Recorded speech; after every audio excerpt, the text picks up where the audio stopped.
Hi friends, 40 நாளில் 1,00,000 சம்பாதிக்கிறேன்ற சேலஞ்சில் இன்றைக்கி டே 23. இன்றைக்கி டே 23ல் எப்பயும் போல் நம்ம கிளம்பி ஆர்டர் வீட்டில் இருக்கும்போதே வந்துச்சு. போய் பிக் பண்ண போயிட்டோம். நந்தூஸில் ஆர்டர் பிக் பண்ணிட்டோம்.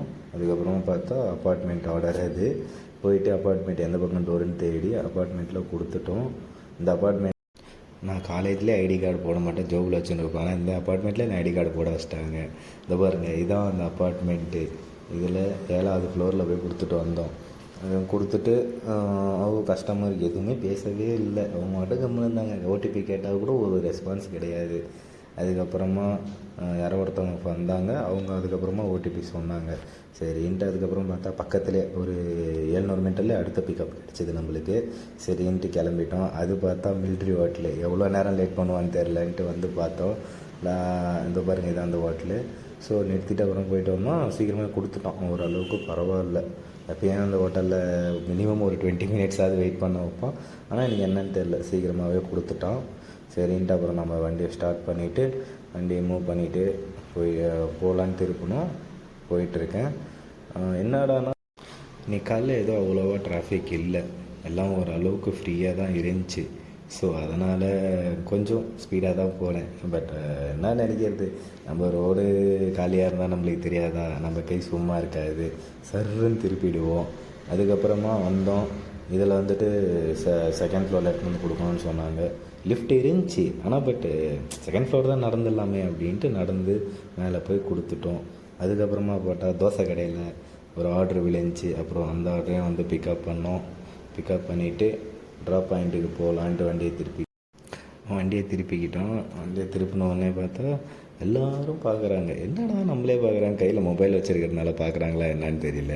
ஏன்னா நான் கையில் மொபைல் வச்சுட்டு தான் நான் ரெக்கார்டு எடுக்கிறேன். அதனால் அதுக்கப்புறம் ட்ராப் பாயிண்டில் எங்கடா வீடுன்னு அவங்களோட லொக்கேஷன் தப்பு போல் தேடினே இருந்தேன். அதுக்கப்புறம் பார்த்தா அது இங்கே தான் அப்படின்ட்டு அப்புறம் ஃபஸ்ட் ஃப்ளோரில் கொடுத்துட்டோம். நெக்ஸ்ட்டு வந்து தோரக்கால பிக்கப் இருந்துச்சு. அப்புறம் அங்கே போனால் ஐட்டம் ரெடியாக இருந்துச்சு, கொடுத்துட்டோம். அப்புறமா ட்ராப் லொக்கேஷன் வந்தோம். இங்கே செகண்ட் ஃப்ளோரில் கொடுத்துட்டோம். அது கஸ்டமர் நான் ஃபோன் பண்ணேன், நான் வந்துட்டேன்னு சொன்னேன். அவர் எனக்கு முன்னாடி வெயிட் பண்ணுறாரு. அதுமாதிரி அவர் கொடுத்துட்டு வந்தால் நெக்ஸ்ட்டு மாலில் பிக்கப் விழுந்துச்சு. மாலில் பிக்கப் விழுந்தாலே வேறு மாலாக இருந்ததுன்னா கீழே போட்டுட்டு எந்த ஃப்ளோரோ அத்தனை ஃப்ளோர் போகணும். ஆனால் இந்த மால் கொஞ்சம் பரவாயில்ல. கேட்டுக்கிட்டே போட்டுட்டு அப்படியே ஒரு ரவுண்ட் சுற்றி வரணும். இங்கேயே ஒரு சின்ன வழி பண்ணி தான் பரவாயில்ல. இப்படி போய் அப்புறமா அப்படி வந்து இங்கே வாங்கிட்டு வரணும். சரின்ட்டு வந்துட்டோம். எப்படியோ அதை பற்றி என்ன பேசிடலாம் கிடக்குது. அப்புறமா வண்டியை எடுத்துகிட்டு வண்டியை திருப்பினோடனே என்னடான்னு பார்த்தா வண்டியில் பெட்ரோல் இல்லை, பிளிங்க் அடிக்குது. ஐயோ, சரி பக்கத்தில் எங்கே பெட்ரோல் ஸ்டேஷன் இல்லை, சரி போவோம் முன்னாடி போய் எங்கேயா தேடி பெட்ரோல் போடுவோன்னு சொல்லிட்டு நம்ம வண்டி எடுத்துகிட்டு கிளம்பிட்டோம்.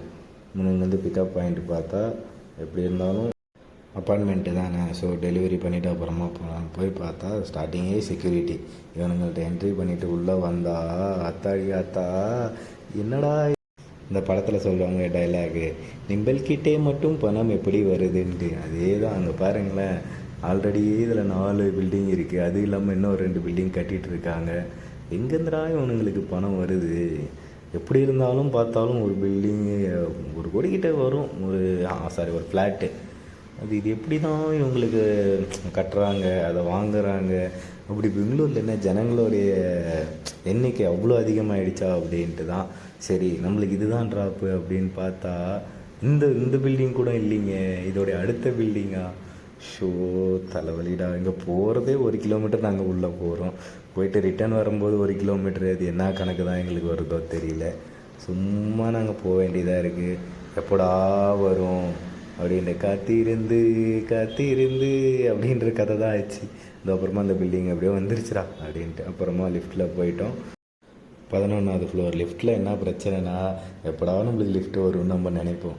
அதுக்கப்புறமா டோர் நம்பரை தேடி எப்படியோ நம்ம ஆர்டரை கொடுத்துட்டோம்.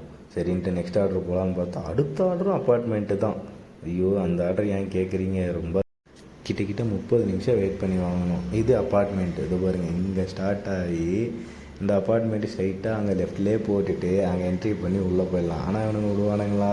இந்த அப்பார்ட்மெண்ட்டுனாலே இப்படி தானே, விட மாட்டானுங்க. இதை பாருங்க, இவ்வளோ தூரம் வந்து இங்கே லெஃப்ட்டு திரும்பி முன்னாடி போய் இங்கேயும் மறுபடியும் லெஃப்ட்டு திரும்பி அதுக்கப்புறமா இங்கே கொண்டு போய் வண்டி நிறுத்தணும்.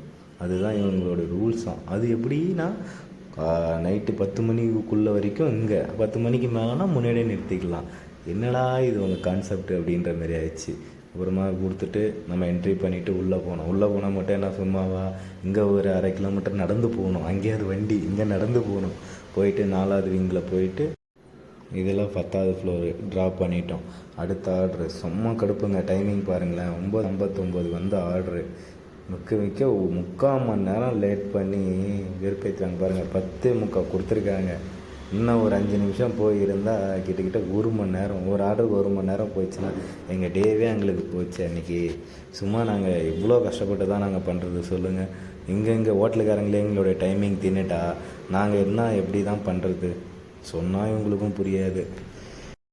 அடுத்த order 3 kilometre pickup, 1 kilometre drop. சரின்னு வந்து பார்த்தா இங்கே ஆர்டரே இல்லைன்ட்டான். ஏன்டான்னு கேட்டால் ஐட்டம்னா லேட்டாக 1/2 மணி நேரம் ஆகும். அப்புறம் அந்த ஆர்டர் கேன்சல் பண்ணிட்டு இன்னொரு ஆர்டர் பிக் பண்ணோம். இந்த ஆர்டரு பெரிய அப்பார்ட்மெண்ட்டு. இந்த அப்பார்ட்மெண்ட்டு பார்த்துக்கோங்க, 10 ரூபாய் இல்லை அந்த கஸ்டமர்கிட்ட. வாய்க்கிலேயே பேசுகிறாங்க, இவ்வளோ கோடி கொடுத்து வாங்குறீங்க, நாங்கள் டெலிவரி பர்சன்ட் ஹோட்டலில் எவ்வளோ கஷ்டப்பட்டு நின்று வாங்கிட்டு வரோம், உங்கள்கிட்ட ஒரு 10 ரூபா இருக்கிறது எங்களுக்கு, நாங்கள் ஒன்றும் எக்ஸ்ட்ரா கேட்கல, எங்கள் காசை தான் நாங்கள் கேட்குறோம். கேட்டால் ஏதோ இல்லாத மாரி நீங்கள் சொல்கிறீங்க.